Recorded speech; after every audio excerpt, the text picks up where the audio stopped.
Dragon Ball DAIMA's pacing isn't bad, it's just agonizingly deliberately slow, like a snail on sedatives. The fear that it might only last 20 episodes, actually I'm behind so I know that it only will last 20 episodes, and that uncertainty gets cranked up in this episode, when Bulma, Vegeta, and Piccolo's ship takes another inexplicable nosedive. It's the show's way of saying, remember this? Yeah, we're gonna stretch this out a bit more. But then boom, Hybis pops in and sorts it all out in record time. Like someone who actually knows how to do their job. It's a quick fix to avoid dragging things out, which honestly feels like a breath of fresh air. And Hybis, what a character. His voice is pure, I'm not taking this seriously, with a side of, I'm probably the one who accidentally set the kitchen on fire. It's a nice balance going to make for a hilarious contrast alongside Piccolo and Vegeta. For once it feels like Daima isn't just sticking the B team in the corner with a snack and telling them to shut up for a while the A-listers get all the fun. No, this time episode 7 lets them dive headfirst into the demon realm and shock horror they're actually getting somewhere. There's no endless series of hoops to jump through or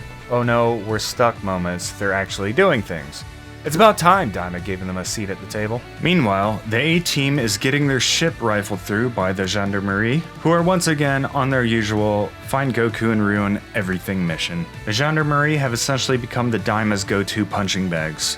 The goons that show up whenever the show needs to inject some minor conflict, like faceless stormtroopers who got lost in a dystopian hellscape. Their lack of individuality and purpose beyond generic bad guys make them as exciting as a Monday morning. The fact that they all look the same just reinforces the idea that they're interchangeable cannon fodder, more like background noise than a real threat. But of course, the Gendarmerie managed to trash Pansy's ship because why not throw in yet another pointless spaceship problem? Excuse me, plane problem. Daima's love for this particular obstacle is getting tired. Thankfully, this episode doesn't just wallow in this recycled crap. Instead, it offers a clever solution by having the team hijack a Gendarmerie ship, making them less of a target, and hopefully putting this whole spaceship trouble subplot to bed once and for all. It's a neat trick that streamlines one of the series' biggest issues and finally gives us a break from that same old song and dance. I think we have seen enough of the third demon world and are ready for a big fight or something.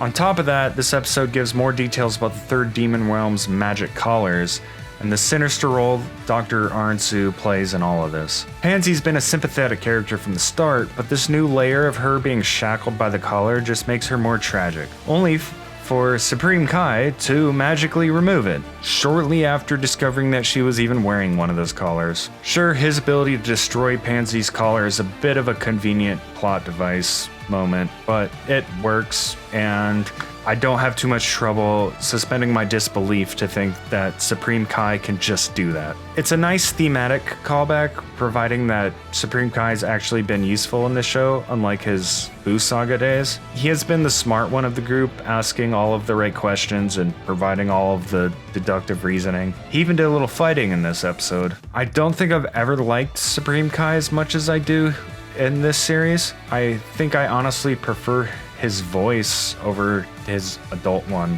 as well, in the dub version that I'm watching at least. After yet another food break, seriously, Goku's appetite in this series is even bigger than normal, it seems like. He finally gets around to confronting the Tamagotchi. This particular one looks like it's a statue just standing there in like an overgrown mannequin, completely lifeless, until Goku steps too close of it and it suddenly snaps to life with a loud, "What do you want?"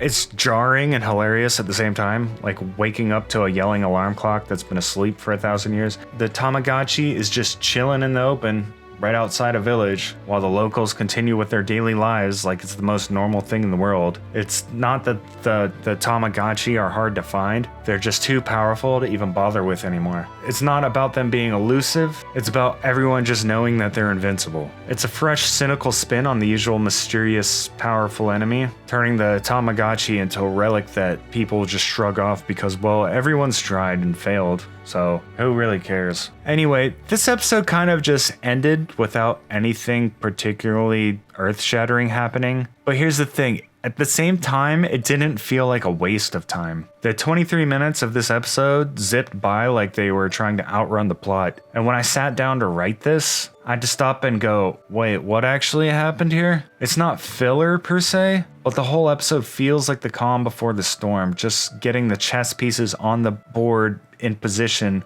for the real action to come. Vegeta, Bulma, and Piccolo are finally catching up, and Goku's stretching his legs, getting ready for the first big boss fight. It's a strategic pause, one that doesn't overstay its welcome, but still lays the groundwork for what's coming next. I'm excited for the next episode.